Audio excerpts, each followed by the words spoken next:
Hello, my friend. This is Clyde. God is right here. Let me say that again. God is right here. Do you watch television news where you are, especially the evening news? The local news and the international news are all filled with drama. Back in David's time, there was no electronic media to report all the things that were happening around him. But don't worry. David was not ignorant of what was going on in his world, inside his country, and the surrounding nations. Come with me as I visit Psalm 36 and hear the newscast. If you will indulge me, allow me to divide this psalm into 3 segments. Section 1. This is what David noticed in his homeland. I have a message from God in my heart concerning the sinfulness of the wicked. There is no fear of God before their eyes. In their own eyes they flatter themselves too much to detect or hate their sin. The words of their mouths are wicked and deceitful. They fail to act wisely or do good. Even on their beds they plot evil. They commit themselves to a sinful course and do not reject what is wrong. That's Psalm 36 verses 1 to 4. David describes the society as the sinfulness of the wicked, obviously setting the stage of what was to come. Sinfulness speaks of the volume of evil in the society, and to talk about the wicked is to recognize that the preponderance of sinfulness is carried out by the many wicked people in and around this society. Does that sound familiar? That grown man, for example, who was arrested in my county for kidnapping a teenage girl and carrying her to several states, using her as a prostitute. Then there was the news of the drive-by shooting in a community nearby that claimed the lives of several people. David's world was no different from our world. Imagine people are so comfortable in their wickedness that makes them show no restraint because not even God can stop them. That is the extent of their confidence in their invincibility. You know what I'm talking about. There are entrepreneurs, entertainers, politicians, corrupt police, teenage boys who take rifles to school, drug dealers who mix dangerous drugs with candy and sell to children. If it is wrong, they're doing it. They commit themselves to a sinful course and do not reject what is wrong. Such depth of depravity then and now that people are proud of themselves as they sink further and further into wickedness and evil. Is that it, David? Is that the world you lived in? Sounds like our world too, no doubt. But somehow David is not in mourning.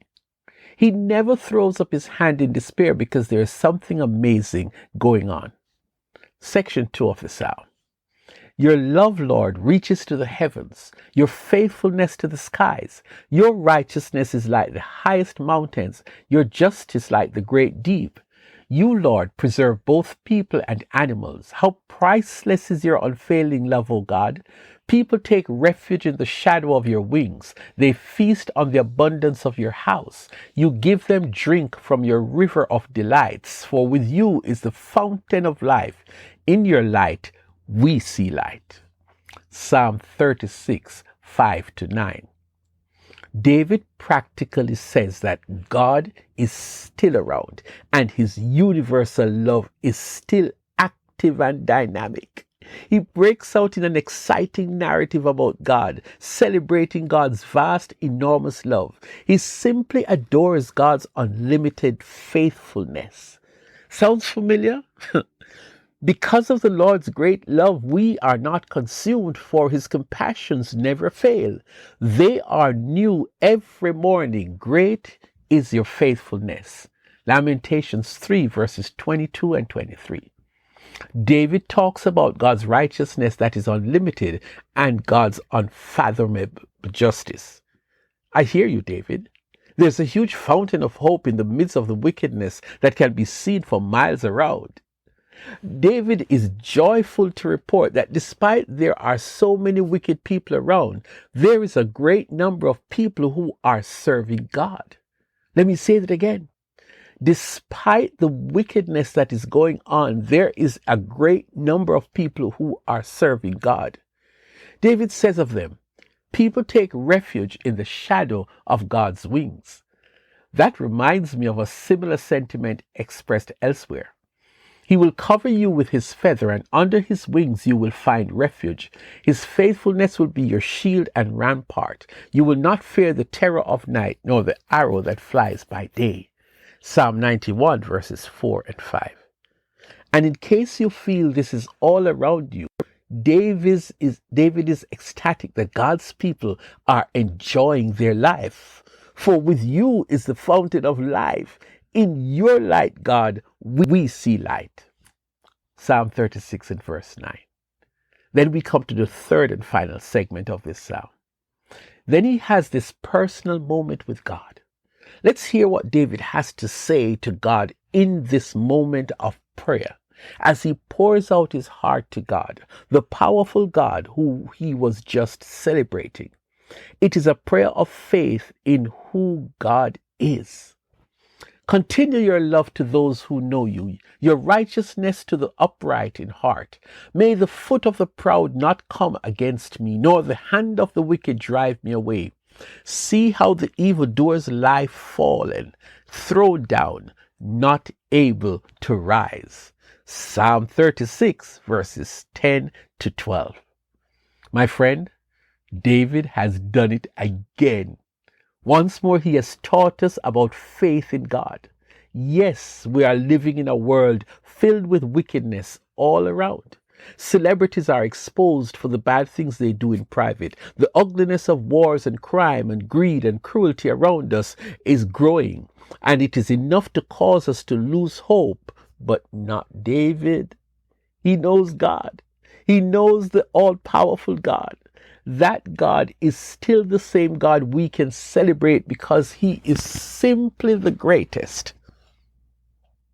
As we come to the end of our visit with King David, a man after God's own heart, a man who has been to war many times and won victory after victory, in this age we can find the faith that David shows in his God. Against the backdrop of evil, we can pray like David. Pray that God will bless our Christian brothers and sisters. Pray for God's protection over our own lives, that the evil people will not come near us. We can trust God that while he protects us, it is only a matter of time that we will see wicked people who hate Christians all fall. Some are falling even while we speak. See how the evildoers lie fallen, thrown down, not able to rise? Verse 12 of Psalm 36. My friend, wherever you are, I have stopped by to tell you that God is right here. He is right here with you. So do not fear. Rest in God's protection.